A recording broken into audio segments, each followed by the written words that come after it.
gama gubbarraa giza gubbara sii fida biraa habaatuun sii fida. انفدوا ايه سامي خم تمام فكانيا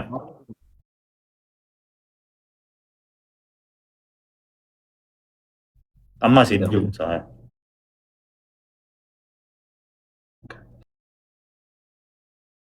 اما سيريسي لا تادا اما قوسر راخر سيريسي تي السلام عليكم ورحمة الله وبركاته قبليا مسلمة كان كريستانا قواقع فتا سبان أورمو تاتني سوبرا تاتني أفان خينيا خانا دقيساني أزالت تركمتن هندي غيسانو نغيني ربي بكا جرتاني تيسن براغو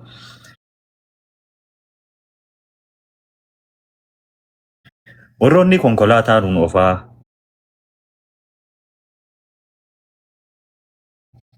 biyya arabaa keessa dalagaa nuun dalagachaa kushiinaa keessa eerpaada uffattanii nu dhaggeeffachaa mana hirribaa sirrirra ciiftanii nu daawwachaa maali inni biraadha biyya faranjitti kuulii nuun dalagachaa warroonni jirtan hundi keessanuu nageenyi rabbii isin biraa jiraatu akkamii jirtan egaa har'a sagantaa obboleessa keenyaa wajjin gaafii fi deebii ajaa'ibaa kan goonu ta'a hanga xumura sagantaa keenyatti nu waliin tura warroonni ija takka qabdanillee akka caalaa kan nu jala jirtan ijuma takka nu daawwadhaa isin jechaa isin afeerre egaa karaa sagantaatti achi deemna mee karaa gaafiitti osoo hin deemne duratti obboleessa kiyya murtii yeroo tante aarsaa gootee sagantaa xiyyaaf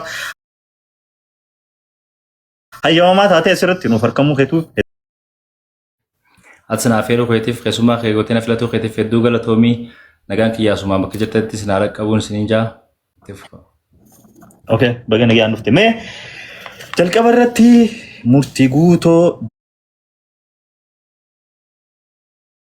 dura karaa murtii guutoo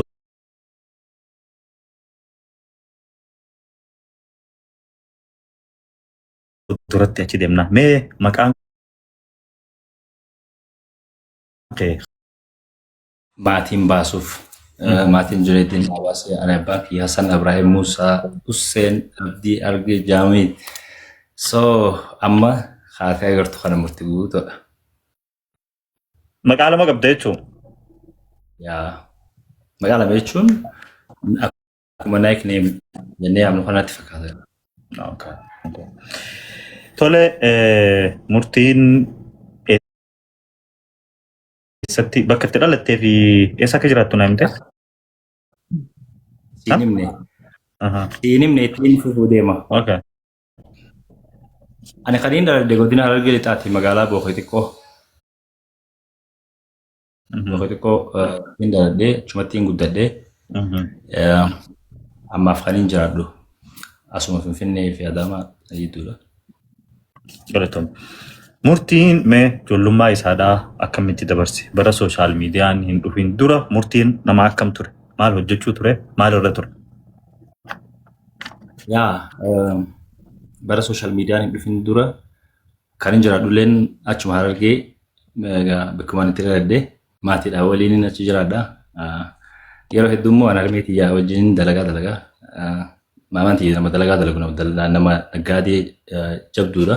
Isi jalatti guddadhe jechuun dalagaa ishiin daleetus ni ilaalaa isii wajjin dalagaan gargaaraa hojii humnaas jechuudha. So akkasitiin guddadhe eegasii osoo gara miidiyaa hawaasaa kanatti hin dhufinillee yeroo bara 2018 akka faranjiitti natti fakkaata.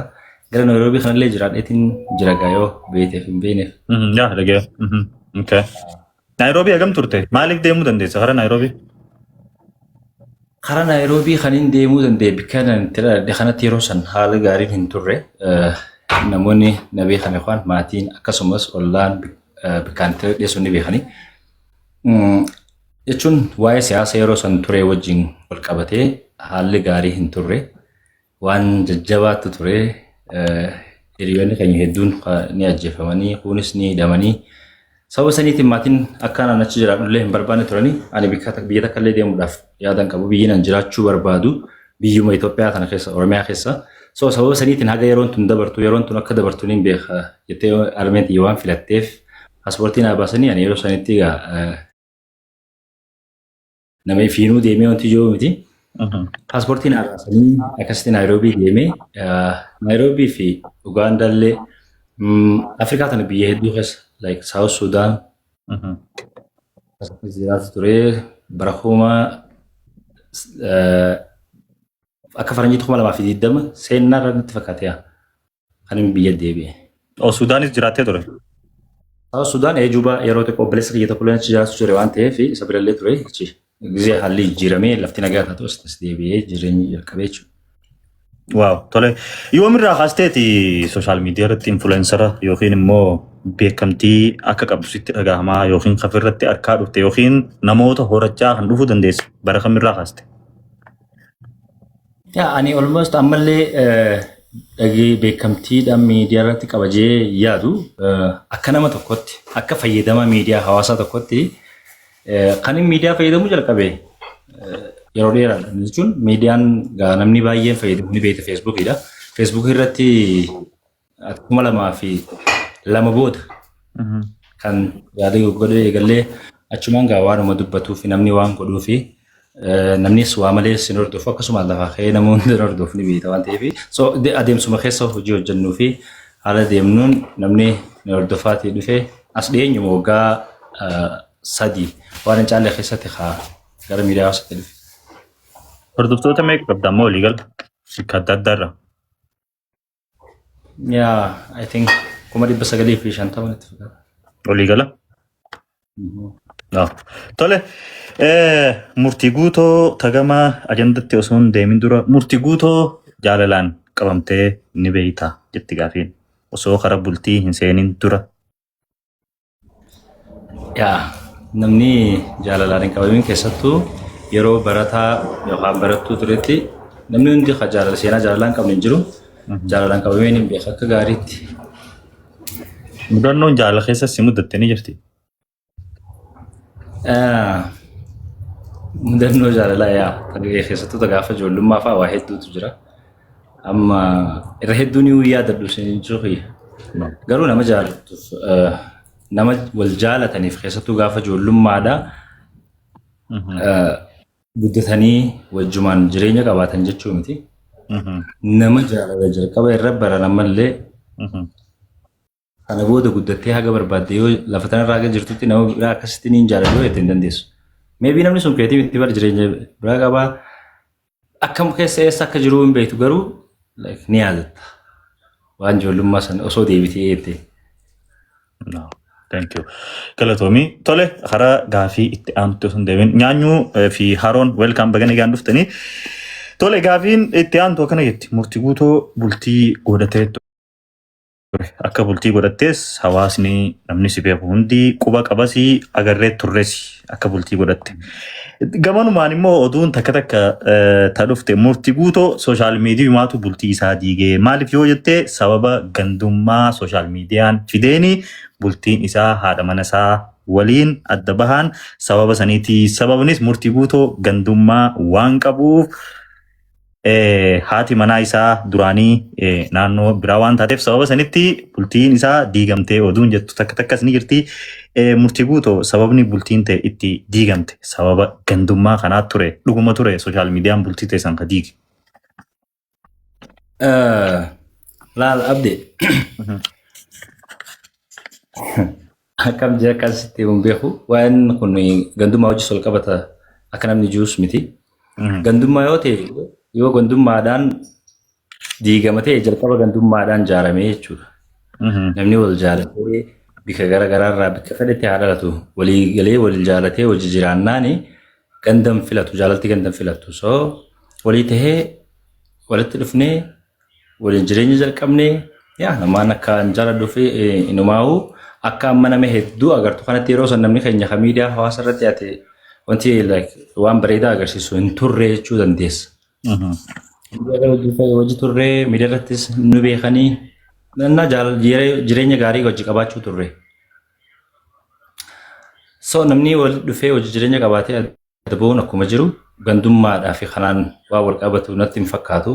Inumaahu sanboota kan wanti tokko yoo teellee ta'e malee bakka rakkoo takka malee jechuun hammeenya tokko malee yoo waliin galin namni addaan oola. Si galame? So akkasitti hojjechaa turre ani haadha manaa kan kabajuuf jaaladhu. Dan yeroo gaarii wajji qabaanne anis gaariidhaan turee fi akka ajaa'ibatti akka hawaasni beekutti adda baanee gaariin hawaa fi ammallee jechuun hammeenya hin qabuu fi gandummaadhaan wajji waa wal qabatus miti. Ani ilma Oromooti, ishiinis intala Oromooti. Kutaadhaan ta'e ana argite yaadadhu, ishiin arsitte yaadadhattu. So nama Muslimaati, nama Oromooti, nama walii dhiigaati. Hammeenya biraa hin qabuu fi bakka jirtutti gaarii akkaan hawuuf kabaja akkaan qabuuf asumaanin si ibsu barbaada. Thank you. Waldhabdee maa dhuunfaati malee waan gandaan wal qabatu miti jechuudha. Waldhabdeen keessanii. Galatoomi. Amma hoo bultii godhattee jirta yookiin jaalallee ni qabda ammatti. Yaa namni jaalallee hin qabne ni jira. Tole kanaan bira kunna jechuudha. Yaa. Okay. Tole murtii guutoo yeroo hedduu ajandaa uumuudhaan beekamta. Ajandaa uumuu bira kutteetu yeroo takka takka moo nutti dhaaddattaa gabbaatee uummata kana akka fedhen godha ajandaa kiyya jalan oofaa jaalattanii osoo hin taate funya qorqoritti na jala deemtanii faa jettee gabbaatee nutti dhaaddatta. Maali wanni akkasii konfidensii si kannee akka nuti of jala si oofnu yookiin si jala deemnu kan godhuu ittiin dandeessee maaliin akkasii konfidensii argachuu dandeesseeti. Ajandaa uumuu irratti ajandaa ati uumtu kuni maaliif akka konfidensii si kannee yeroo hedduu ittiin nu dhaaddatta gabbaatee nu lolta yeroo feete maali? Wanti dabar. Ajandaan kun maali beektaa? Hawaasa kanaatu fedhii hawaasa irratti hundoota. Fedhii odiyaansii irratti hundoota. Ati maal dubbattaa wanta ati dubbattu fakkeenyaaf ati as teessee yoo nama quraana nama qaraasisuu jiru taate namni taa'ee si dhaggeeffatu nama meeqa? Namni si ilaalu sun nama meeqa? Namni immoo walitti qabama. Bakka namni wal arrabsu, wal xiqqeessu, bakka rabshaa fi yaa'ii hin jirtu, bakka akkasitti namni argama. Sun akkasi ajandaa ka'etteef immoo ajandaanii wantiin ittiin dhaaddachuu turee fi ittiin dubbachuu akkasitti isinitti gabbee dubbachuu tureef suni waan hin dubbadhu waan dhageetii qabuuf.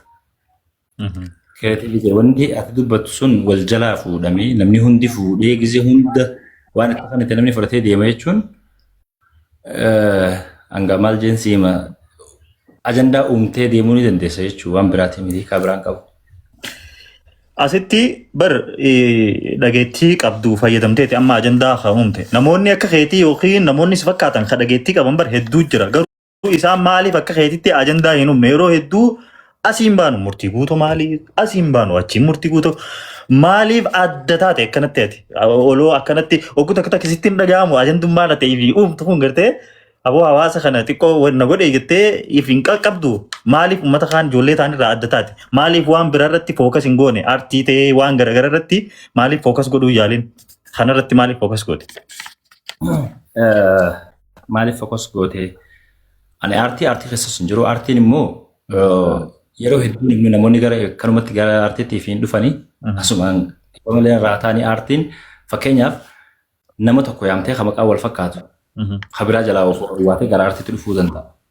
Sun aartiin isa yaadataatu aartii nama biraa yaamtee jalaa waatee ani aartiidhaaf osoo hin ta'in ajandaan uumtu kana keessatti waan gaarii hojjettu hedduutu jira.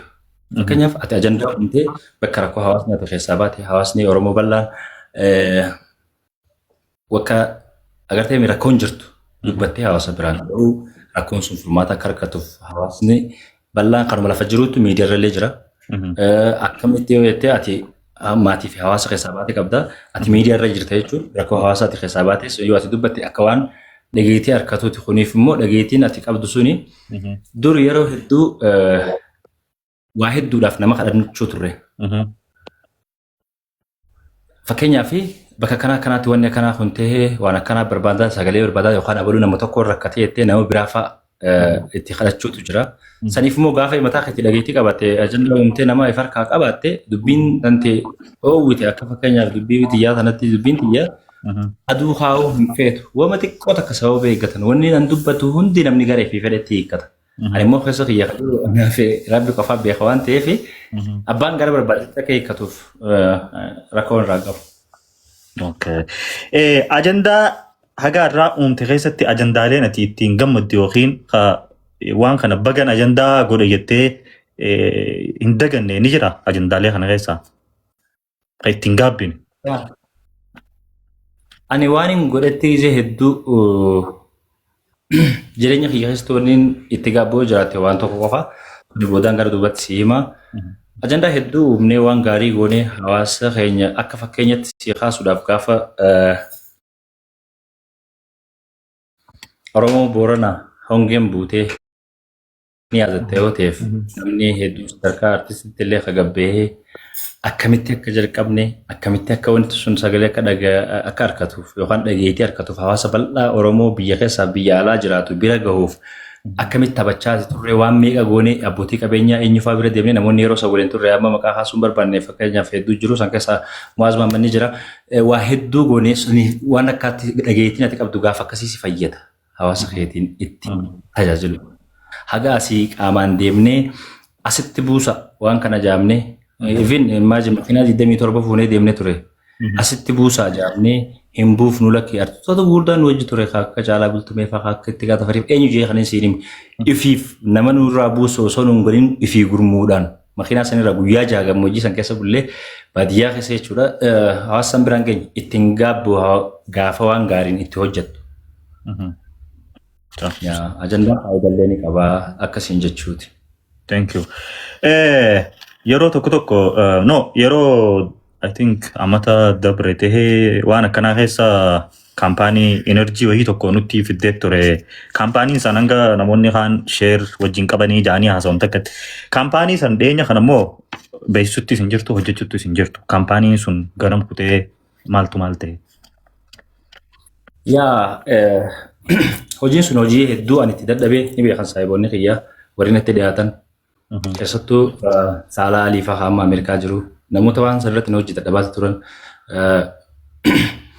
ni beekanii Alex illee ni beekaa hiriyoonni kiyyaatti waliigalatti ni beekan waan hedduu takka itti dadhabee yeroo takkarra yeroo 2-3 biyya Dubaayitti illee itti deebi'ee hayyama san hunda itti fixadhee waa hedduu takka godhee milkirraan geenyee bika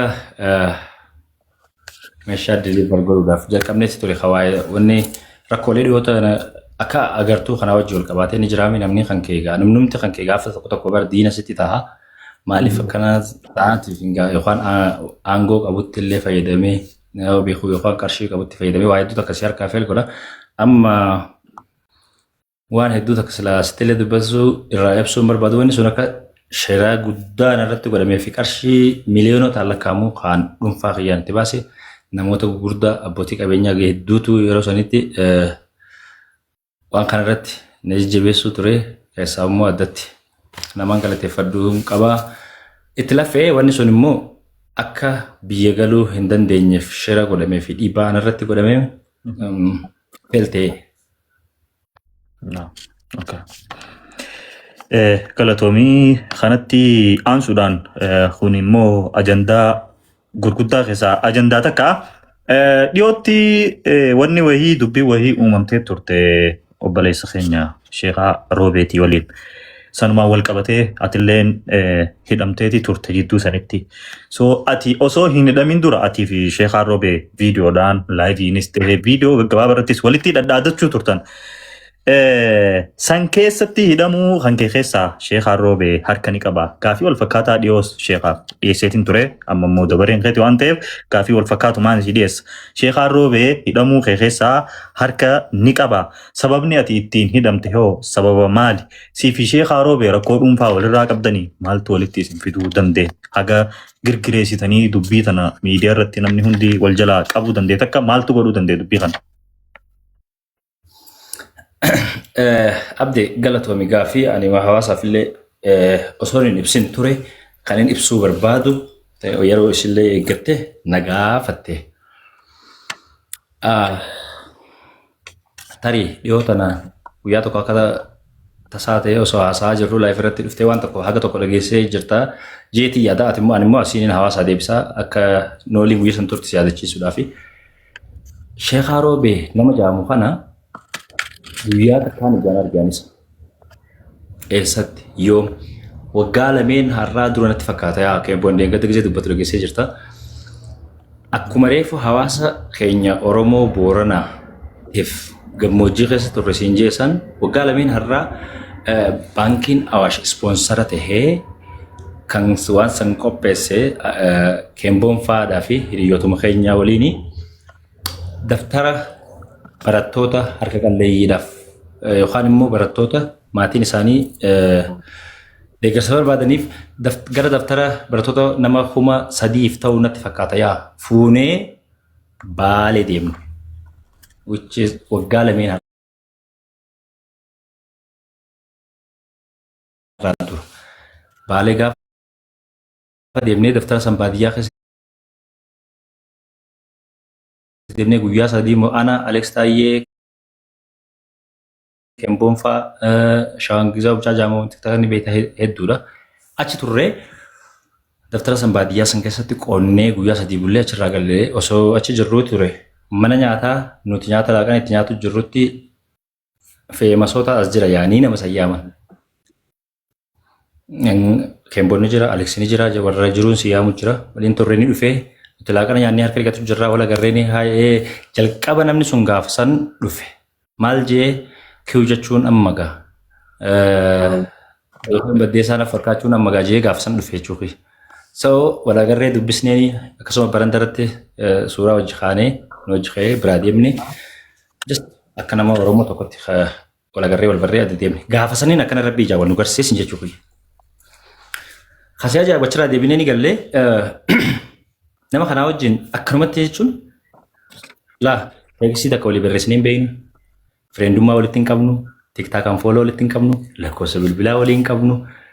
Khairuun sharrumaati hamaa fi tola irratti illee wama takka haasaa wajjin hin qabnu ture. Haga guyyaa yoomitti haga guyyaa gaafa waa'een artist Ibroo Ibsaa ka'utti. Then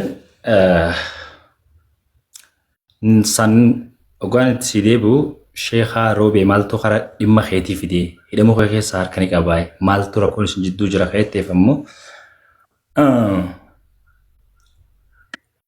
maaltu ture ani nama tokko wajjin Kadiir jedhama namni sun nama guddaadha jiraataa Baalee Roobeeti namichi nama guddaadha namni hundinuu halleedha dhimma tokko Finfinneedha akka xumurruufiif anaa fi Fitsum nama jaamu nama Fitsum jaamurraan anatti dhufe Kadiir Hajiru. Fitsum Hajiru kun lakkoofsa ana kannee walitti nu hidhee sirkii gruppiidhaan halgalgala sa'a 3 ture dubbisee Finfinnee jira wajji haasofnee waan san akka guddaa as fatsaamii jaamuni beeytaami. Dhimma nama tokko fakkeenya yoo lafa ta'es yoo hayyamoo wayii tokko ta'es namaaf ceesisuu akka jechuudha. Akkuma nama beeytuun wanta gootu jechuudha. So meeqan kafaltaa ani isinii kafalaa yoo kana guyyaa kana keessatti naa xumursistan nama anaa jira saahiba kiyyaa jira. Fitsum namicha isaa gara isaatiin dhufee jira nam sadeen kanarra waliin dubbanne 500 qabdii nuu kanne.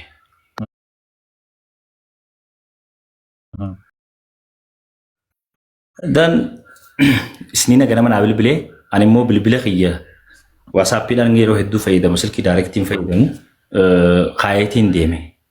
Silkii taneen akka waan amma si dubbisu jiru san silkii biraatu jira lafa kaayetiin deeme.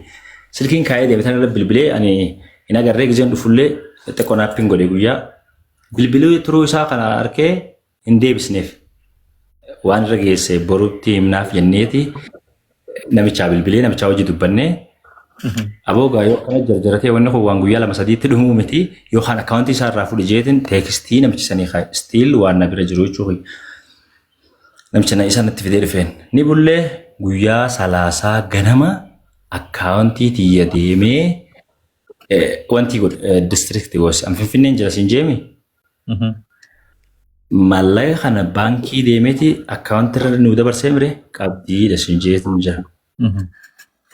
Guyyaa 30dha guyyaa 2 keessatti deemee akkaawuntii distriktii maaliif akkaawuntii qabsiisuun barbaachisee mallaqa hooni jira yoo dhimmi sun siin ta'e mallaqa kiyyaa deebisa qabdii namni gisa namarraa fuudhe waa walirraa bitu yookaan waan tokko walii godhu qabdiillee waliin deebisu garuu an siin deebisuuf siin deebisnallee waliin hin jenne maaliif akkaawuntii qabdee jeetiin gaafadhee deebii bareedaan akka inni ture yeroo sanitti nama dan bullee oollee amma guyyaa 5 ta'e akkaawuntii kiyya qabamee ture qabamu jechuun mana murtii deemtee ragaa masakkarsiistee And then achi waajjira poolisii irraa waraqaa baafattee mana murtii geessitee manni murtiidhaa gara baankii barreessee baankiin akkaawuntii akkan sochoone jechuudha.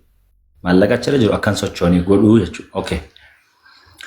Niin bilbileef soomii nama kana siif fidee dhufee maaliif wanni kun ta'e anuu barachin na yaamanii maal naan jedhe. Okay akkasii na yaamaniitiin ani maaliif hin duuba achi dhufaa maallaqa isaa yoo ta'e ni erginaa fi na hojii dubbate. Ani amma nama isaan qaamanis hin beeku.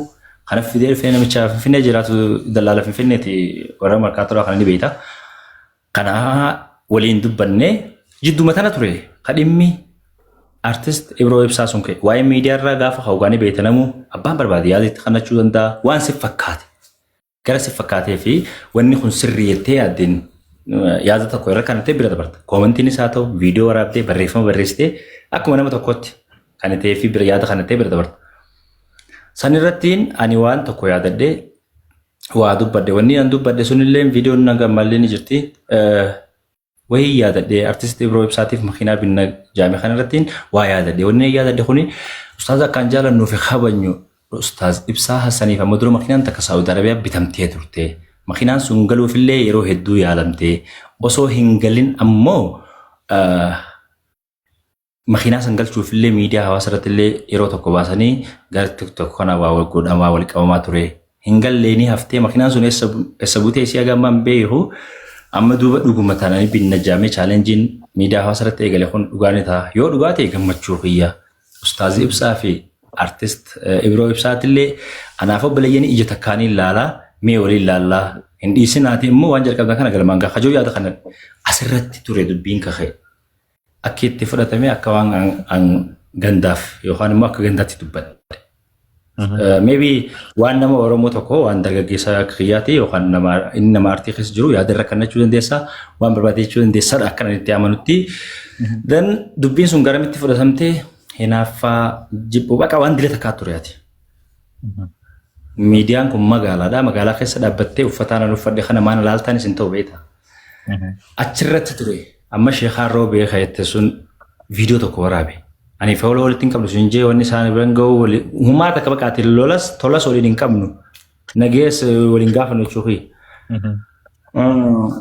Amma viidiyoo inni waraabee irratti murtii guutu ati kajoo tokkoon arge gaafa sannitti. Gabra fa'aa minaamin jee viidiyoo waraabeetiin argee viidiyoon argoo. Dhaggeeffadheetiin oole na ajaa'ibee waan deemaa ture ni ilaale. Akkasii. Namni kun nama sheekaati. Ati ni beektaa maqaan isaa sheekaa. Salawaata nabi irratti buusee jalqabaa. Hadiisa fa'aa himaa akka itti beektu hin baane. Gaheet immoo waan dile takka waliin laagu jira beektaa gahee ilaalu deebiin achirra kan ifate yeroo eenyutti hinaafan beektu. Yoo makiinaa ta'e yaani miilaan hin deemu jira. Mee akka amma dura makiinaa eenyu bitamtetti hinaafa hajoon deebii deebiseef. Deebiin kiyya tokko cisan ture. Kan isaa deebise. Achirra dhaabbatee waan dile takka inni haasaa ture jechuun nama tuffatte yookaan deebii deebisuuf hin barbaadin tokko dhiistee biraa deemte namallee tuffadhu nama hundaa kabajaan qaba garuu dubbiin isaa nama amantiidhaa wajji wal qabatu sanuu tuffadheetiin dhiise. Waan dile takka haasaa ture. Amma maal godhee laal kadhimma hojii qabnu reefu si himaameetiin sitti himeemi nuti nama sadii akkamitti akka walii kan inni akkamitti akka silaa walii kannuu qabnu nama sadii jeensiin bikki maalleen itti ergame baalerraa ergame markaattoodha turre Finfinneedha jira. Dan waraqaa laal bakka kanatti wanni hawaasni daawwatu jiru kun akka adda baafatu si himuu barbaadu waraqaa seeraa jechuun xalayaa seeraa tan manni murtiidhaa ittiin baankii nama tokko daangesse. Himannas yoo waliin nama isa wajji qabaatte abaluu kanaan himadhee jira laalaa waraqaa tana. Kunoo ani mootummaadha akkanattiin akkaawuntii isaa cufsiisee tiktaak irratti laayifii dhufee akka nama naafeetti dubbannu kanatti fidee garsiisuun yakka ture jalqaba tokkoffarratti. Personal keezii nama wajji qabdu sanuu waan seeraa wal qabatu hin baanaa beeku. Seerri ijaan qabu gurra qaba. Jechuun abbaan seeraa gizee murteessu waan nama wal dhabu, nama wal ajjeesu, nama wal miidhu argeetii miti ragaa waan dubbateen. Ragaa tokko malee sanuu waan seeraa wajji wal qabatee ganaa kan biraa duuba jiru miidiyaatti fidee dubbate. Gaafii kanaatiif akkamitti dubbattee maaliif miidiyaatti dhufee jee namni gaafate hin jiru. Yooniin akkana hin godhin, yooniin isaa akkas hin godhin. Amma maaliif kanatti seenee nu wajjin turte daadheen gadda Kemboon waa'ee kana adda baasee guyyaa dubbatanii jirta. Meebii laayif sanirra anaasii Abu Rashidaa Faanamee. Aruzaan deemu jiran beeyan. Waan dubbate nama sanii wajji akka wal dhabneeni Kemboon bilbilee itti himate. Kemboon naa bilbilee aboo Kemboon kootu nama kanaa akkas ture kunuuf soonfa jaamsuunis ni jira. Akkaawuntii qabsiisanii maallaqni inni kanneen kana kan inni kanneefis kana namni durgaa walii kanneen walirraa bitee yookaan immoo walii deebisee yookaan tahaati akkaawuntii isaa irraa fuudhii waraqaa barreessisee waraqaa abbaa feete barreessitee mana murtii dheeyitee maallaqaan kan dogoggoraan itti kanneen yookaan akkas jetteen akkaawuntii yeroof siidaan geessuu danda'a manni murtii. Yeroo daangeffamnu fuudhiitii waraqaa san maallaqa mallatteessitiin cheeka barreessee kannaa fi ati immoo akkaawuntii kiyya gadhiisu godhee jennee hojii haasofne dheengadda uummata irra dubbataa ture inni Kemboon dhugaa jirtu lafa kaa'e. So anis naa bilbilanii bar viidiyoo waraabinaan ja'anii jeeti namni tokko mucaa baaleeti natti hime sunis viidiyoo naa waraabii namni akkamii jeetiin gaafadheen. Aboon abbaan keessiin hojii qabu dhuunfaadhaa dhufee na haa gaafatu. Ani kanaa wajjin wanni wal qabsiif nutti hin fakkaatu. Okay, Tasheekaa Roobee achirra dhaabbateeti dubbii ajandaa Ibroo Ibsaa sanii wajjin wal qabsiisee akka waan hangartee Ibroo Ibsaa waan arsii taheef isaa waa je'ee fakkeessee fuudhee maal godhee narratti duula jalqabe. Maaliif inni filatame bakka kanatti? Ingirii nama maqaa amantiitiin deemu namni maqaa amantiidhaa qabu. Namni sheekha jaamee yaamamu qadaa'aa himu dhimma namaa tokko osoo ragaatti hin qulqulleeffatin osoo biran jiraatin osoo nama kana hin beekin bilbilee osoo nan gaafatin waloloon qabnu gaa'ee si galeemi osoo nan arkin waan namni sun jiraata magaalaa Roobee ta'eef imagine gandummaan eessarraa akka kaatuun baan amantii keessa akka jirtu eessa biras akka jirtu. Achi jalqabame miidiyaatti viidiyoowwan dila sanaasee inni hattuudha inni akkanaati inni akkasiiti wanni jaamiin hin jiraatu walii alaa kulli haaliin qeessiif sheekiif beekaaf wallaalaan hin hafne jaamee ani calliseetiin bira dabree torbaan booda ajandaan sun osuma akka deemu jiru torbaan booda maaltu dhufee guyyaa kudhan keessatti ani yoon isaan eessisin jee dhaaddaa ture ani yoon isa akkanan goosisin finfinneen deemu jira.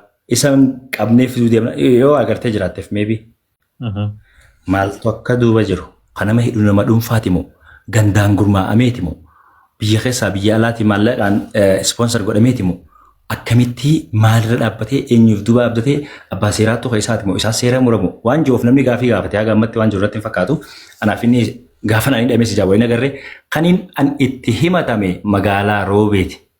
Dhaga'uu jirtaami? Bikkiin anii fi namni sun itti waliin kan inni magaalaa Finfinneeti. Imagine Finfinnee keessa seerri hin jiru jechuudha. Moo addatti magaalaan sun seera biraatiin bulti. Kajuus haga ammatti gaafiidha. Dubbatullee barbaannee ture egaa gaafii ta'eef hin deebise. Sheekaan Roobee wanti inni godhe hidhamuu isaa keessaa harka ni qabdaa jettee haati gaafatteef deebiin kan keessaan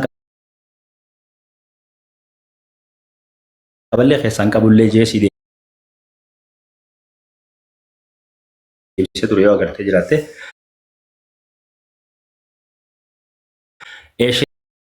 Wanti sun ifa ta'uu baatus bikkiin ani itti hidhame Roobe. Kan inni irraa qabame Adaama. Akka zarraa Finfinneedhaa fayyadatiin Adaamaa dhaqee obboleessa keenya tokkotu mana nyaataa banee